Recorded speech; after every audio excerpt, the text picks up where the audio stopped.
Okay, we're on 790, speaking of various types of abstinence, different positions. What is precious? What is abstinence?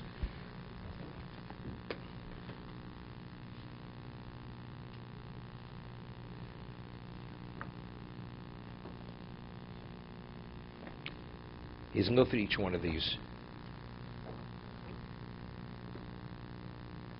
We left off, there's another position. What's abstinence? That a person is satisfied only to cover the nakedness of his flesh and only to eat to the point where he actually takes the edge off his hunger. More than that, he doesn't partake of. Literally, minimum subsistence. That's what that's his level. Others say, "Apricius azov avas habruim ve'eov habedidus," to remove yourself from social interaction and to go in a state of solitude, be all by yourself. V'omer acha apricius hodo ala tovo sval hanisoyo.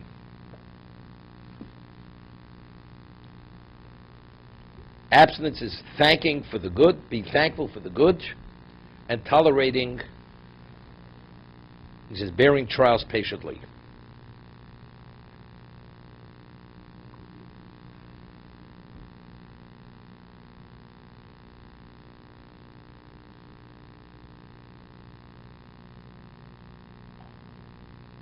We'll see. Good question. It's not abstinence. I think what he means, because, you know, the person believes he's entitled to a minimal level of the way he should be dealt with. Minimally. I mean, anything you do for me, I have to be thankful. It's expected. No. Even that, you shouldn't acknowledge that it's a necessity. Even what's minimal is not, which is a necessity, you have to be thankful for.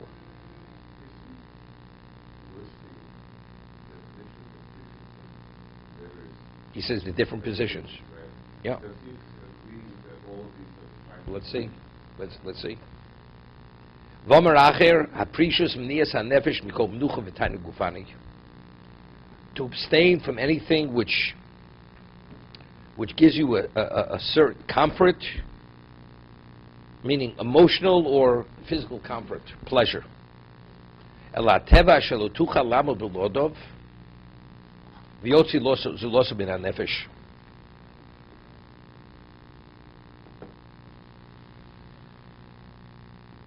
Except what one naturally needs, he says, which one cannot continue to exist. He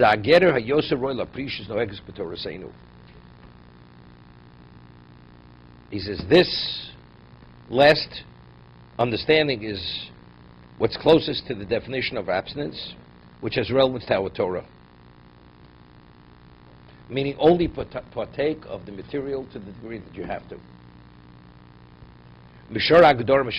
More than the others.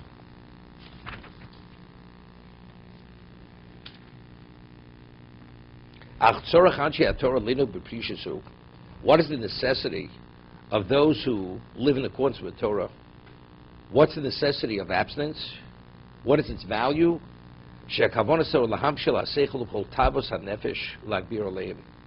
That one's intellect should dominate all the desires and the drives of the physicality and to empower it over that. We said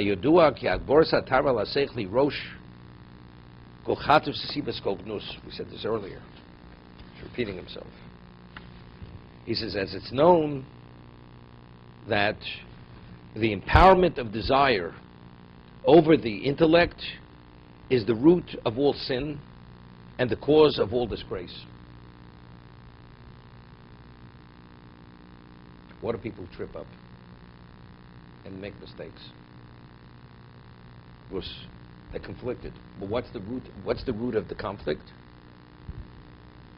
The need for comfort or for material. Why does a person consider stealing ever? Because you have needs. But if a person would not have that need, he would never even consider stealing. He wouldn't rationalize or justify why it's permitted. Because it's unnecessary. You know, to give you an example, and it's interesting. The Holocaust survivors, there was a mentality. I remember when I was a child, and in those days, the Kiddush wasn't that elaborate. They didn't have that single malt scotch, which was $200 a bottle. It would put on, there was a whiskey called Four Roses. That was it. $2 a bottle, and some kichel, whatever it was. And there was a person there. The wife was a Holocaust survivor, and they would come to shul. In the old days, there wasn't even an Arab, but people they carried, and they would come with shopping bags, and they had food at home. And they would come before people would even take food off the table. Their children, little children, they'd be hoarding the food in shopping bags to take it home either on Shabbos or after Shabbos. But you don't need it. You know, if it's available, take it. I'm just saying this was the mindset. This was as a result of what she experienced, you know, during the war, because you never know what tomorrow will bring, because of what she had. You understand? Here we're talking about, but why? She has a need. But if you don't have a need, there's no reason. But anybody else who has food at home, he has no reason. Takes a little bit and eats and goes home, and he eats when he gets home. So if a person has no need for the material, there's no reason to rationalize or justify why you're doing anything. Why does a person have an interest in doing anything? Because you have a need. But if you have no need, you have no interest. So where does it begin? It begins with what? With the need. So if a person actually has abstinence in place, and you abstain and you're only involved to the degree that you have to be involved, so then the intellect dictates. What do I do? When do I take initiatives? If it's a necessity, what's a necessity? And you can be totally objective or relatively objective. Well, what a necessity is not.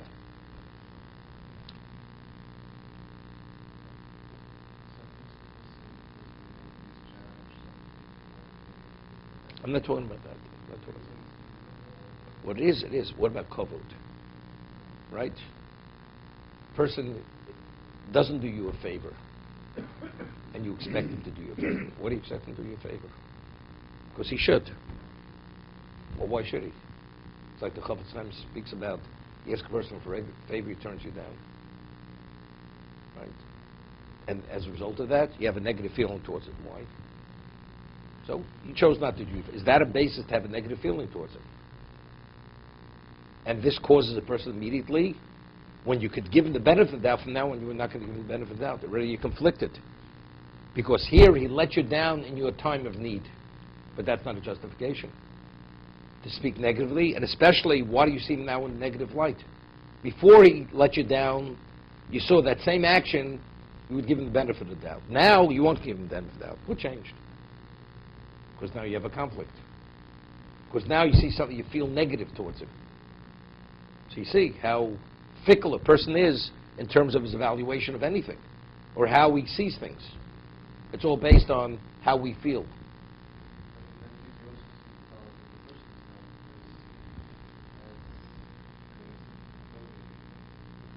But why all of a sudden now? Let's say you see him not doing a favor to another person, and you don't even know the other person, right? And you're not bothered by it. But when he turned you down for the same favor, all of a sudden you feel negative towards him. So what's the difference? The difference is me and him. That's the difference. David, any comments?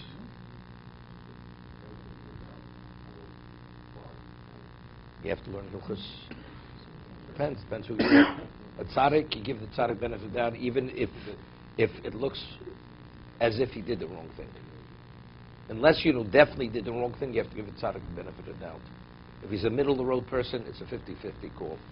And if he's a Rosha, even if it looks, he probably didn't do the wrong thing, but as long as there's a basis he did, you don't give him the benefit of the doubt of Rosha. But besides Rabbeinu Yonah, when you're a middle-road person, although it's more negative than 50-50, you shouldn't pass judgment. If you do, you're not in violation, but Reserve judgment. Don't judge him negatively. That's Rabbi Yonah.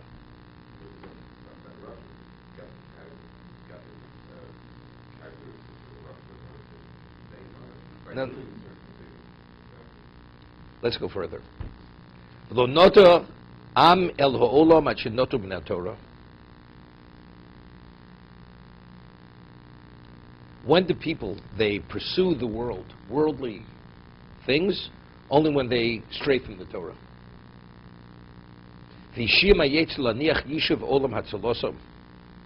And the inclination has enticed them to forsake, he says, Yishuv Olam Hatzalosam, the redemptive world of reason and faith, and to stray from the way of their forefathers, which their way, it was sufficient, there was contentment.